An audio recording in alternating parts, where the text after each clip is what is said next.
Hey guys, my name is Michaela. I'm going to unbox my brand new Blue Alpine freeze dryer. They've packaged this really well, so I need to make sure that I'm not going to cut my machine, scratch or dent, or any of the tubing that's included. Next, I have a quality control checklist that they put on here so I can see the work that they've done on my machine. Then out of the box, top of it is my owner's manual. I'm definitely keeping this right by my side so I can go through it step by step. They gave me Mylar bags, and the Mylar bags are to help protect your food for long-term storage with oxygen absorbers. Got trays and silicone mats. Quick note about the oxygen absorbers: as soon as you're done with the packaging process, make sure to store them right away. I store mine in mason jars.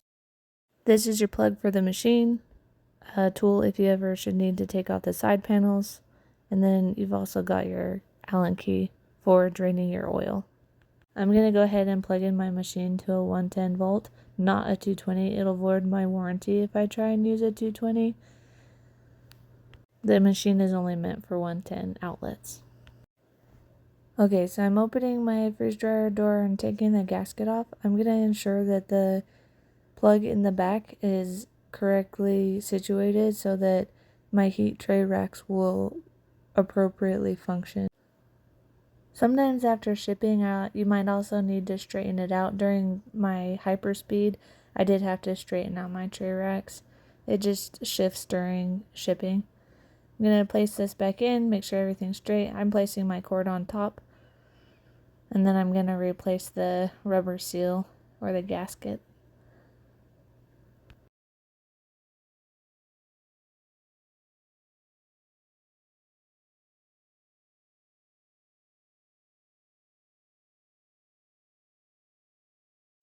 Now I'm going to prep my pump. So this is the oil mist filter. You're going to take that off and place your oil in there. I'm also checking to make sure that my drain is Loctite. Now I'm going to add my oil. As soon as I see the oil hit the sight glass, I'm going to stop and watch it for a second because it continues to fill in the sight glass. This took about 1 3/4 of the bottles that came with the machine. The goal right here is just to get the oil in your sight glass about 1/3 full. Don't overfill, don't underfill. That could ruin your machine. You want to try and be spot on. Also, just go at a nice steady pace with your oil, because if you go too quickly, then you might cause a bubble to come and it might make your machine burp and have oil spill. I'm going to go ahead and speed this part up again.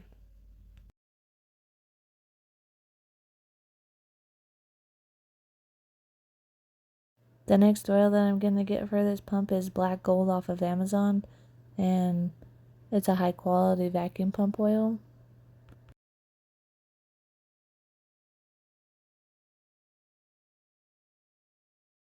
I'll show you in another video how to drain and properly care for your pump. As you see here, it's about 1/3 full of oil. This next step is in the manual. It says to close this little valve tight and then open it a half a turn to a full turn. And then I'm going to secure my tubing from the freeze dryer itself to my vacuum pump.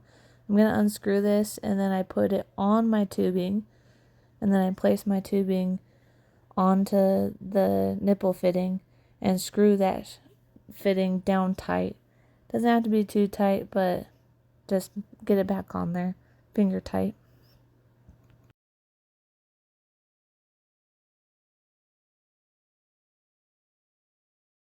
Now I'm placing my oil mist filter back on. Make sure that everything is closed on my machine. And then next I'm going to attach my machine to the freeze dryer. I'll do this by plugging the pump into the freeze dryer. And the outlet for this is on the right side of the freeze dryer. Then I'm going to flip my pump to the on position and put it into place. Guys, we finally made it. Now we can turn the freeze dryer itself on. Just on the right hand side, reach back, flip it on. Then I can start my machine, get my food ready, and I'll show you another video on how to get your machine started and going with your first cycle. Here it is, guys, all set up. I'm so excited to use my Blue Alpine freeze dryer. I hope you guys are excited to join this journey of freeze drying with me.